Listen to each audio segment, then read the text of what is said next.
අද සිංහල ගීක්ෂකට අපේ ගීකයා ලොක්කම අයිබෝන් කියලා පිළිගන්නවා.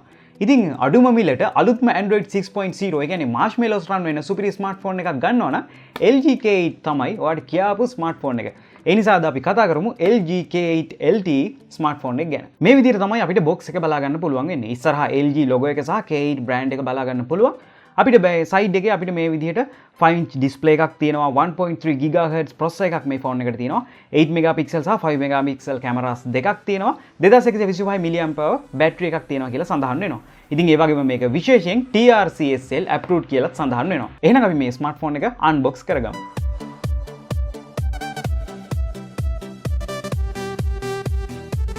ඉතින් මුලින්ම අපිට මේ විදිහට අපේ device එක බලා ගන්න පුළුවන්. අපි device එක මේ විදිහට පොඩ්ඩකට පැත්තකින් තියමු. ඊට පස්සේ අපිට මේ document ටික බලා ගන්න පුළුවන්. quick start guide එක සහ warranty stickers කීපයක්. ඊට පස්සේ අපිට 3.5 mm jack එකත් එක්ක මේකේ headset එක බලා ගන්න පුළුවන්. ඊට පස්සේ අපිට USB cable එකක් හම්බ වෙනවා. එක පැත්තක තියෙන USB port එක අනිත් පැත්තේ තියෙන micro USB port එක. මේක අපිට phone එක charge කරන්න සහ data cable එක විදිහට පාවිච්චි කරන්න පුළුවන්. ඊට පස්සේ අපිට phone එක charge කරන්න අවශ්‍ය wall charge එක බලා ගන්න පුළුවන්. අවසානට අපිට මේ විදිහට phone එකේ battery එක බලා ගන්න පුළුවන්.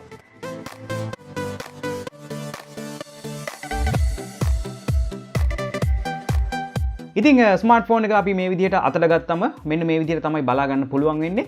ඉතින් ෆෝන් එක ගැන කතා කරන්න කලින් අපිට මේකේ බෑක් කවර් එක පොඩ්ඩක් රිමූව් කරන්න වෙනවා.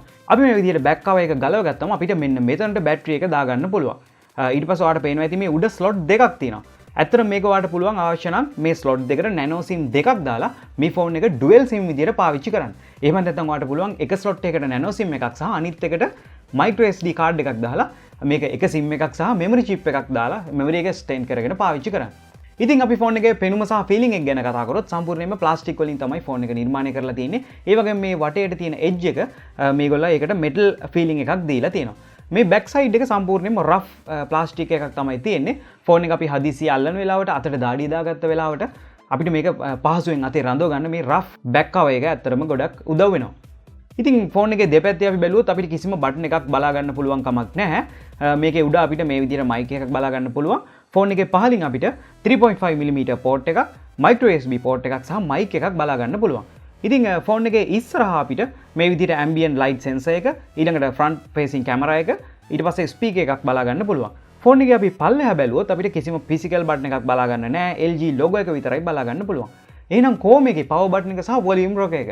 ඉතින් LG ලා සාමාන්‍ය සුපුරුදු විදිහට ඒකත් back side එකට දාලා තිනවා.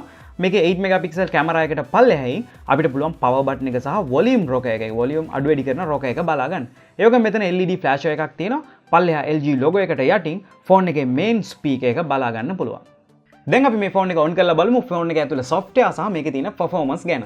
ඉතින් මේ විදිහට ලස්සනට LG logo එකත් එක්ක අපිට ෆෝන් එක on වෙනවා බලා ගන්න පුළුවන්. මේ ෆෝන් එකට තියෙන්නේ 1.3 GHz quad core MediaTek processor එකක්. ඒ වගේම මේකේ RAM එක 1.5 GB. මේකේ storage එක internal storage එක 8 GB. ඒ වගේම ඔයාට 32 වෙනකම් micro SD card ගහලා ඔයාගේ storage එක extend කරගන්න පුළුවන් පහසුකමත් මේකට හම්බ වෙනවා. ඉතින් මේ වගේ performance තියෙන ෆෝන් එක Android 6.0 අලුත්ම operating system එක කිසිම අවුලක් නැතුව run කරන්න පුළුවන්. ඉතින් ඔයාලට පේනවා ඇති කිසිම stuck වීමක් නැතුව කිසිම lag වීමක් නැතුව මේ open කරලා තියෙන ඔක්කොම softwares මේ විදිහට පාවිච්චි කරන්න පුළුවන්. ඉතින් ස්මාර්ට්ෆෝන් එකක් පාවිච්චි කරන කෙනෙක් මේ calls ගන්නවට අමතරව අනිවාර්යයෙන් මේ social media කියන ඒවා දැන් පාවිච්චි කරනවා. ඒ කියන්නේ Facebook apps, YouTube, web browsing වගේ දේවල් නිතරම පාවිච්චි කරනවා. ඉතින් ඔයාලට බලා ගන්න පුළුවන් මේ තියෙන performance එක මේක ඉක්මනට render වෙනවා බලා ගන්න පුළුවන්. Facebook, YouTube වීඩියෝ බලද්දිත් අපිට කිසිම අවුලක් වෙන්නේ නැහැ. ඉතින් හැමෝම නිතර අහන ප්‍රශ්නයක් තමයි මේ සිංහල රෙන්ඩරින් පහසුකම තියෙනවද කියලා. ඔව්. ඉතින් ඔයාගේ apps වල සහ web browser එකේ සිංහල රෙන්ඩරින් පහසුකමක් තියෙන හින්දා ඔයාට ඉන්ටර්නෙට් එකේදී සිංහල ලිපි කියවද්දි සහ සිංහල ටයිප් කිරීමේ පහසුකමත් මේකේ තියෙනවා. ඉතින් අපි social media පාවිච්චි කරනකොට අපිට ඒකේ තියෙන අකුරු හොඳට බලා ගන්න ඕනේ, පින්තූර බලා ගන්න ඕනේ. ඒ වගේම YouTube වීඩියෝ අපි මේකේ films බලනවා, games එල්ලම් කරනවා. මේ හැම එකටම අපිට ලොකුවට බලා ගන්න මේකේ තියෙන මේ 5 inch display එක හොඳටම ප්‍රමාණවත්. ඉතින් මේකේ තියෙන IPS LCD capacitive touch screen එක 720x1280 resolution එකක් මේ display එකට තියෙනවා. ඉතින් ඒ නිසා අර කලින් කියපු දේවල් ඔයාලට ගොඩක් quality එකෙන් බලා ගන්න පුළුවන්. ඉතින් ඒ දේවල් ගැන කතා කරනකොට social media පාවිච්චි කරන කෙනෙක්ට මේකේ display එක size එක සහ මේකේ resolution සහ මේකේ තියෙන performance හොඳටම ප්‍රමාණවත්. ඉතින් ඔයාලට Play Store එකේ තියෙන 1.5 GB RAM එකට ඔරොත්තු දෙන ඕනම game එකක් මේකේ play කරන්න පුළුවන්. ඉතින් ඔයාට ඒකත් මේ විදිහට ස්මූත් ලොකු ස්ක්‍රීන් එකේ ප්ලේ කරලා ඒ එක්ස්පීරියන්ස් එකත් ලේසියෙන් ගන්න පුළුවන්. ඉතින් ඔයා මේක විනාඩි 45ක් විතර එක දිගට ගේම් සෙල්ලම් කරනකොට මේ බෑක් සයිඩ් එකේ පොඩි හීට් එකක් එයි.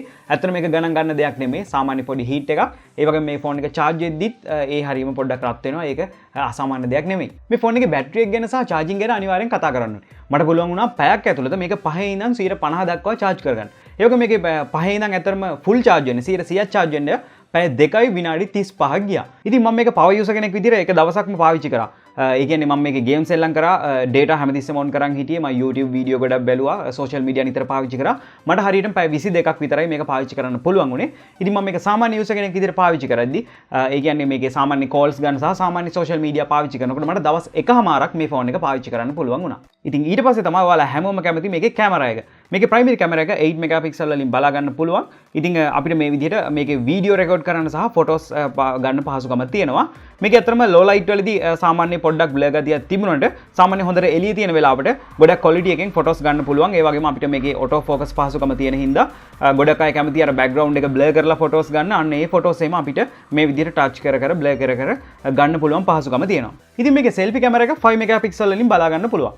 ඉතින් මේකෙත් අපිට මේ විදිහට එක size වලට settings වලින් හදලා photos ගන්න පුළුවන්. ඉතින් මේකේ මං ආස features දෙකක් තියෙනවා. එකක් තමයි අපි selfie ගන්නකොට කරුවල වෙලාවට ගන්නකොට මෙන්න මේ විදිහ බටන් එකක් එවුවම මේක සුදු පාට වෙලා අපේ මූණට එළියක් වැටෙනවා. එතකොට අපිට කරුවල වෙලාවට selfie ගන්න ඒක උදව් වෙනවා. ඉතින් අනිත් එක තමයි මේ voice command එක. අපිට පුළුවන් මේකේ voice command එක on කරලා අපිට මේ විදිහට selfie එක ගන්නකොට cheese සහ මේකේ තියෙන මේ වචනයක් කිව්වම අපිට ලේසියෙන්ම photo එකක් අල්ලන්නේවත් නැතුව ගන්න.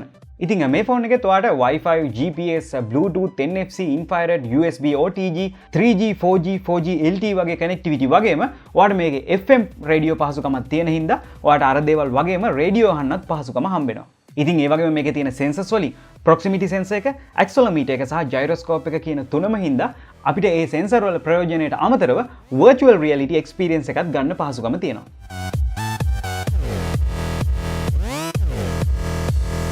ඉතින් අන්තිමට අහන දේ තමයි මේ ස්මාර්ට්ෆෝන් එකේ ගාණ කීයද කියන එක. මේක ඔයාලට පුළුවන් රුපියල් 24900කට ඔයාගේ ළඟම තියෙන අබාන්ස් එකෙන් මිලදී ගන්න. ඉතින් මේක ගද්දි ඔයාලට කලර්ස් දෙකකින් තියෙනවා. ඉන්ඩිගෝ, ඒ කියන්නේ මේ මං අතේ තියෙන කලර් එක සහ ගෝල්ඩ් කලර් එකෙන් ඔයාලට මේක මිලදී ගන්න පුළුවන්. තවත් මොනවා හරි ඔයාලට මේ ෆෝන් එක ගැන දැනගන්න තියෙනවා නම් අනිවාර්යෙන් පල්ලෙහෙන් කමෙන්ට් එකක් දාන්න.